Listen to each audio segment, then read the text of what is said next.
Howdy, folks. It is Diecastbuffet here again. Welcome back to NASCAR Thunder 2004. It's back to the career mode grind. And, well, we won back-to-back races. We won at Talladega, one at Martinsville. Now we're going to California. We've got an extremely bright day glow yellow Monte Carlo. That's going to be a lot of fun. Richmond's coming up, and it's the All-Star race, then the Coke 600. Some cool stuff going on there. I probably should show the points, because why not? We are, let's see, what, 15 points out? Yeah, just 15 points out from Kevin Harvick. So we're definitely up there in the championship. We won the Daytona 500 this year. Got a handful of Cup wins this year. We are the defending champions. So let's go to the sponsorships here. Top 5 is where we need to be. Happiness is up there at 88. Goodyear's about to be gone for good, pun intended here. 55 happiness there. So yeah, definitely... we'll probably have to get a new back sponsor for the car, but nonetheless, though, love this paint scheme. Love this paint scheme. Bright day glow. Really reminds me of kind of the Menards, Ryan Blaney stuff here. So let's see if we can get done here in the shop. So we're overhauling these pieces. Yeah, nothing we can do there. It's time to go to Auto Club, so let's pick the chassis. Let's see what we want to run here. Need a lot of horsepower, need a lot of grip, and the power plant, we'll go with the 82 power, 100 condition, and you want to have a good Speedway bullet. Car rating of 82, same as the door number. Well, let's go racing. Alrighty, folks. Qualified on the pole for the Auto Club 500. Let's go ahead and sit it down trackside from California Speedway. We're in Fontana, California, home of the California Speedway for today's Auto Club 500. It's another great day for racing. Pit strategy could be a major factor in this race, Barney. Well, you're right. Fuel mileage is a big concern for a lot of teams. All the green flag racing means they'll have to be very careful when they decide to pit for fuel. The 82 car has really turned up the intensity recently. I'm not sure the other drivers appreciate it. They've been racing hard out there, and that's to be expected, but they better be careful the recent battles don't escalate into something more. How about the consistency shown by Jimmy Johnson? Well, that's right, and I think he will have an excellent run in this one as well. I spoke to the crew chief this morning, and he assured me that they have a very fast hot rod. Scott Wemmer hasn't run well in his qualifying attempts at the speedways this year. And let me tell you how frustrating that is to a driver. Starting in the back of the pack all the time is kind of like only being able to drive at rush hour. You know where you want to be, but that car in front or beside of you is always in your way.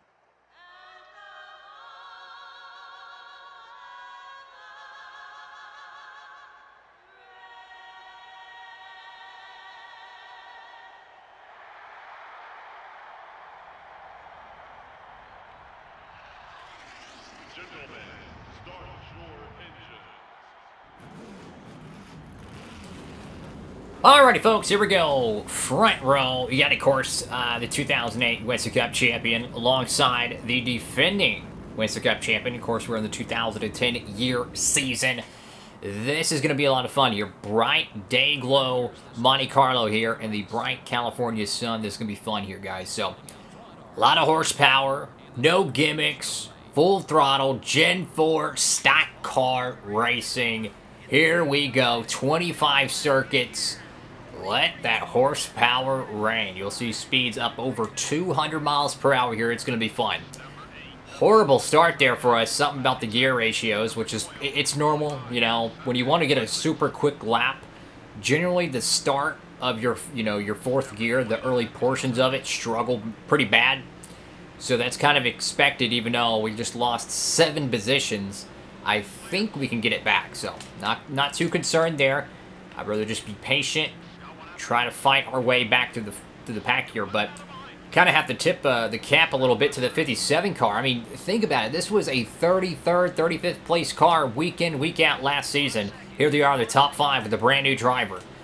Just crazy to see how this this Thunder career mode playthrough continues to evolve. It is just fascinating to me.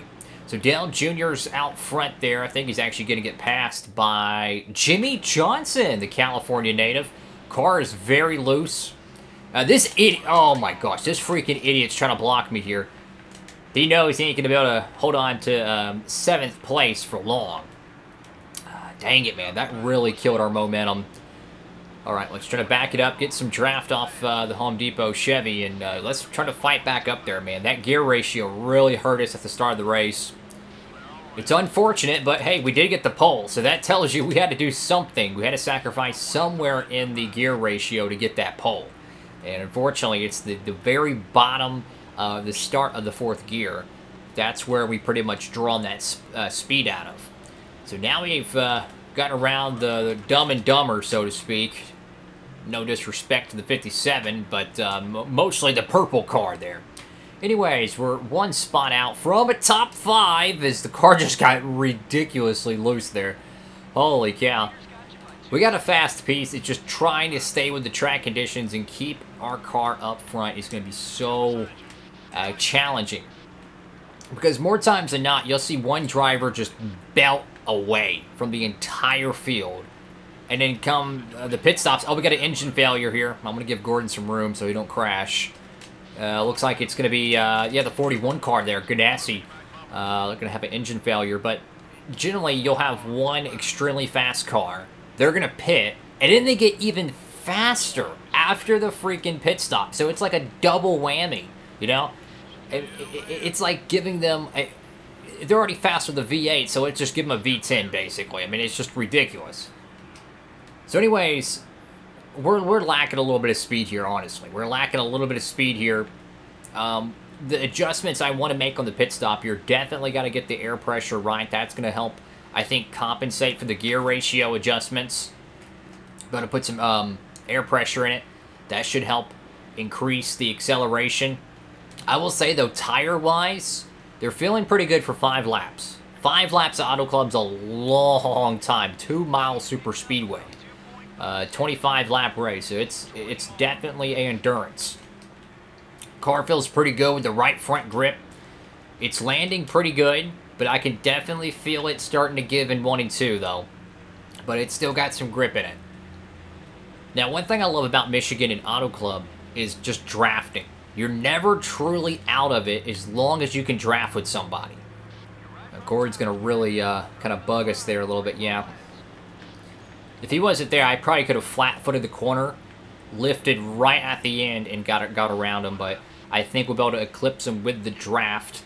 And that's the beauty of these tracks, man. You know, when you have unrestricted horsepower, unlike the modern-day Cup Series, you have that ability to just back up your corner, get a gigantic run down the straightaway, and you don't have to worry about someone coming to your you know, side panel and side drafting you, and you lose 15 miles per hour because you got a gigantic spoiler and you have no horsepower.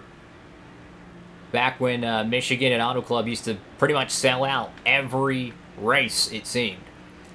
So we're coming up on lap 8 here. Me and Gordon having some intense Winston Cup racing. Let's check in on our points leader here, guys. 4th place for Kevin Harvick, just 15 points out. Note, we did not lead a lap there, so that's a big problem. No laps led, so that was 5 bonus points we missed.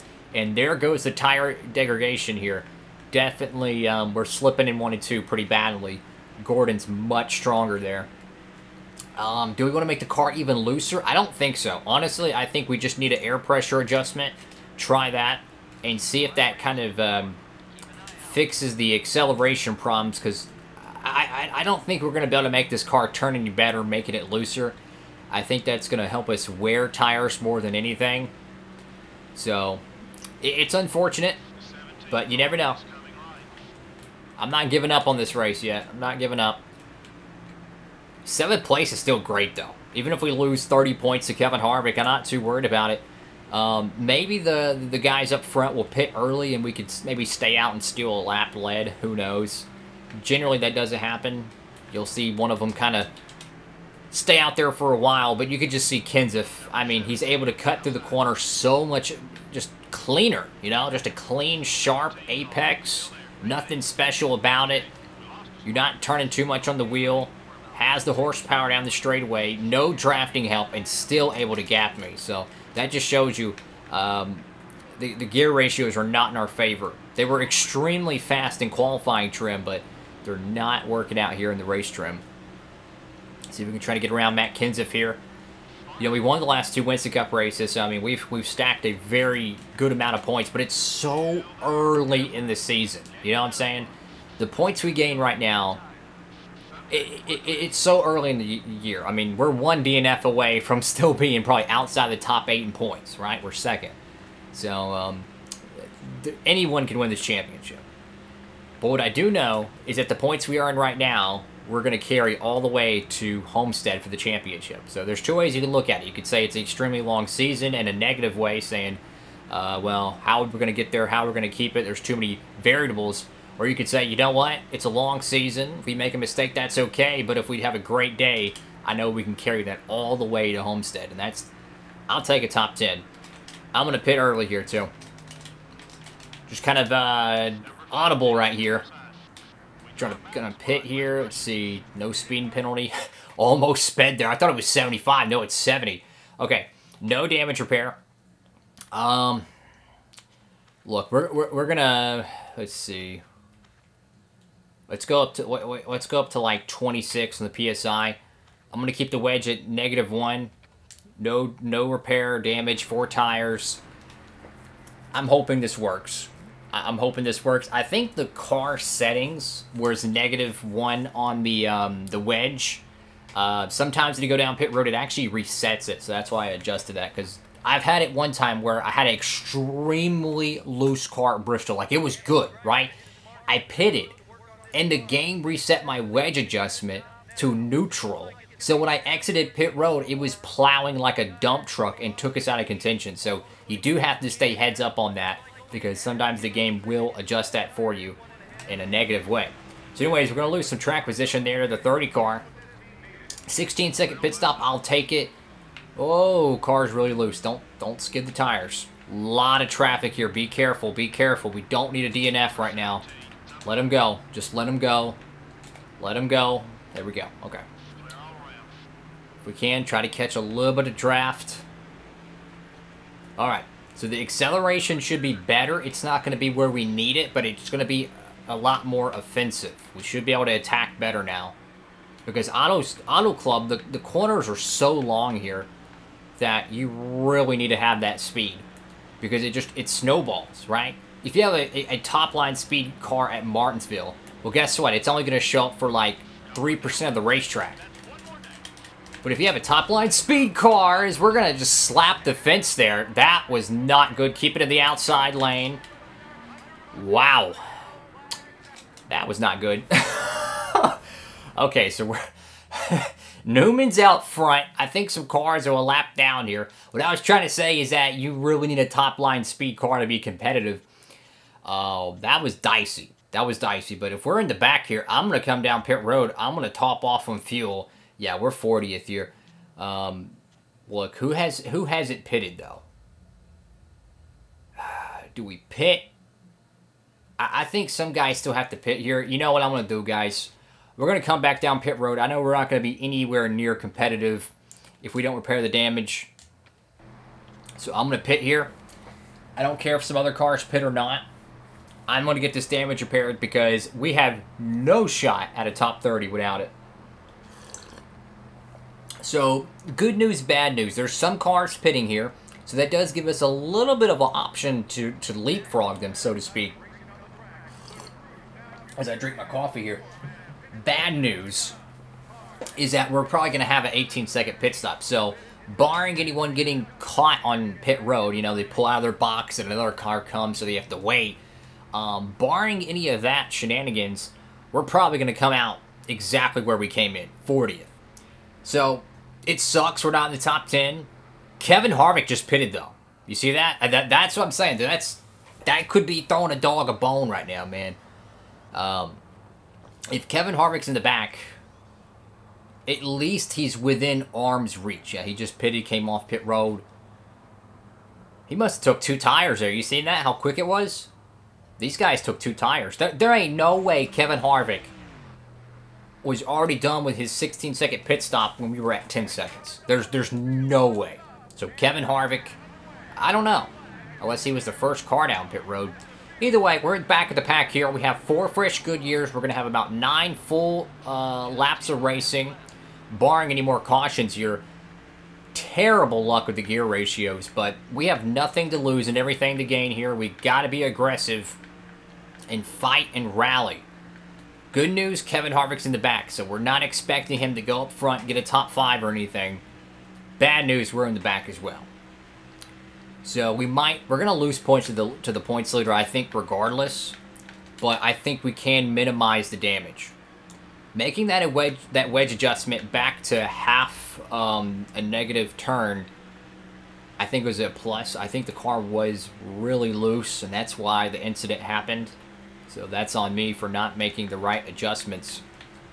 But I will say, though, this car is feeling a lot faster with the air pressure adjustments. Now we got it up to full song. We're really able to kind of set this car kind of free, so to speak. 3 wide here. We have to take the risks. We don't have time. We have to take the risks right now. Every position is important because when you're in these situations where you're 30th, 40th, whatever, these are the races that make and break your championship. They really are. Winning a race is the complete opposite of a DNF, right? So if you have a DNF, guess what? You got to go win a race to get all those points back. So that's the mentality I have. You have to go out there and if you have a bad day, you got to back it up next week. You know, you really got to go out there and you just got to smash the competition, man. You just got to go and bulldoze them. Do what you got to do. Crazy to see the 5 car and the 6 car running mediocre, man. The 88 car for Yates. I think Harvick checked out. Update on your race leader, the 08 Winston Cup champion, Dale Earnhardt Jr. out front. Car feels so good right now, though. Like, truth be told, this thing is feeling pretty good. You can see a little bit of an advantage with the tires. But is it too little too late, you know? We certainly are faster than them, but can we outrun them? That's going to be the question. Can we get around them successfully without destroying the race car again? The front stretch, I think, is our greatest asset. And the way our gear ratio works, we don't have to worry about redlining and cooking the engine. This is dangerous. Being pinned down there on that bottom there, man. If your car slips or gets tight, you're going to lock fenders of the car in the middle. He's going to go up the hill and just... It's going to be a nasty wreck, so... Definitely not where you want to be. But we got to take risks. Gas it! No, no, no, no, no, no! Dang it! Ah! I felt the car getting tight there, and if I wouldn't have gassed it, man, that was going to be the end of us. Instead, we still got the short end of the stick, so... Oh, boy. Not what we needed there, guys. And I feel terrible for Johnny Benson there. He did nothing wrong, nothing more than a bystander in a car accident. So, that sucks. Felt the car getting tight, and I figured that, you know, sometimes when you kick the throttle, you can actually escape it. That was the instance where I looked like an idiot. Now, Johnny Benson's a 60 right now, so if I get up beside him, he's going to make contact. But if I can get him to a 58, we can make the pass. There we go, 58. Oh, no, no, no, don't go that low. Poor Johnny Benson, man. Just really dumb mistake by me. But in hindsight, Johnny Benson did take us out at Richmond one time, so... Not that that was intentional or anything, but I guess you could say we're even. Not trying to. I'm a Johnny Benson fan myself, so... Unfortunate, though. Race leader is Jimmy Johnson now. So the Hendrick Motorsports camp trying to get themselves a big West Coast win. Going to be a big hit in the points, though. It's okay, though. We got Richmond coming up. Richmond's a really strong track for us. I look forward to that. We're a lap down, too, I just realized.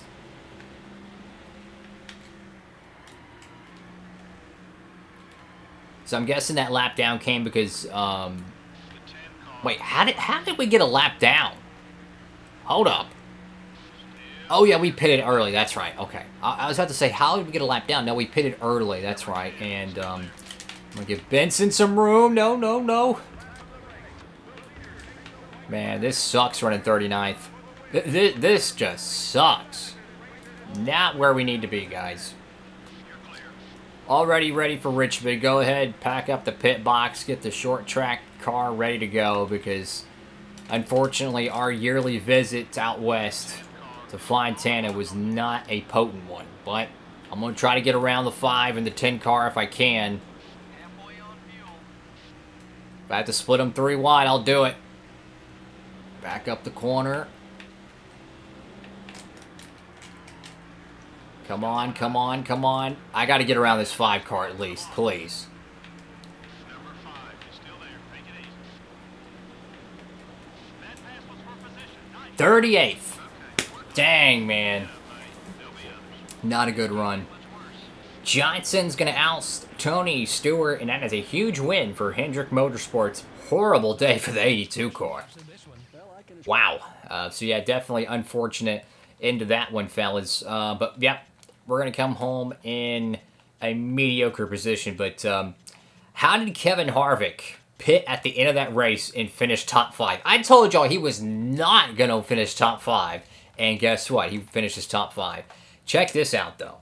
Freaking Sam Smith, whatever.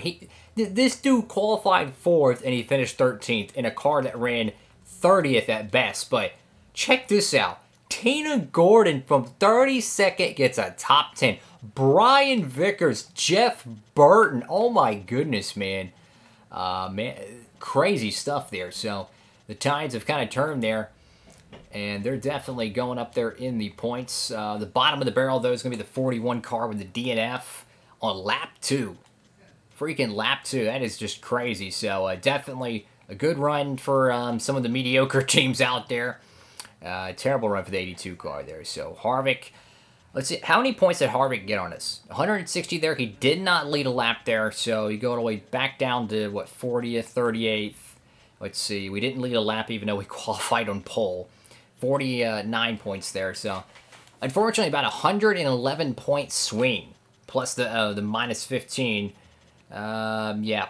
So we're about 130 points out from Harvick. But we could have a new points leader, fellas. So thank you all so much for watching the video. Make sure to give it a big thumbs up, like, comment, and subscribe. Upload these every Monday, Wednesday, Friday, and Saturday. 3 p.m. Eastern time right here on the channel. If you want to get free shipping on anything, you know, hats, diecast, t-shirts, you freaking name it, make sure you use the promo code down below.